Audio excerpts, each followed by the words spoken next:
السلام علیکم. دې ټیم کې مونږ وزیر قلا کې ولاړ یو او دلته کار شروع کیږي د هغې د باره کې راغلي یو او په دې وخت کې مونږ سره د جمعیت علما اسلام د یونین کونسل جوګنی امیر مولانا فرمان الله صاحب ولاړ دی.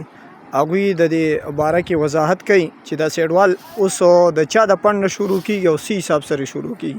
مولانا صاحب السلام علیکم ورحمۃ اللہ وبرکاتہ. څنګه دی تاسو ښه؟ شکر دی الحمدلله. دا سیډوال اوس شروع کیږي په هنګامي بنیاد باندې چونکې شی خو 2000 فوټ دی خو اوس دا کم ځای چې نقصان کوي د فضل اکبر حاجي صاحب کور سره نو دا اوس شروع کیږي. دا تاسو چې کومه څوک شروع کوي د هغوی شکریه لږ ادا کوي.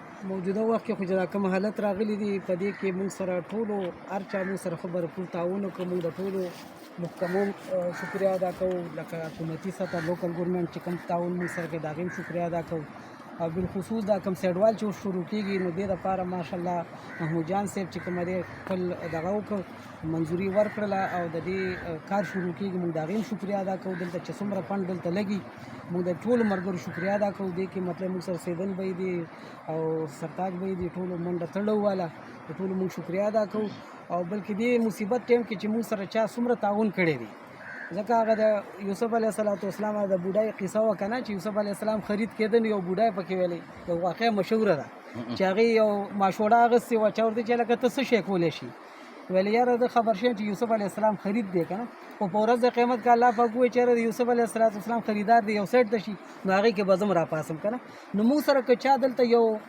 خښته راوړې ده یو ګټه یې راوړې ده یو مطلب سیخلی پیسې راکړي دي یا یو بوجۍ راوړې دي یا همداسې موږ سره دا ونې راغورځولي او سیند ته اچولي دي موږ د ټولو شکریه ادا کوو او بالخصوص هر چا ته پته چې یاره دا کار په کوم مد کې کېږي.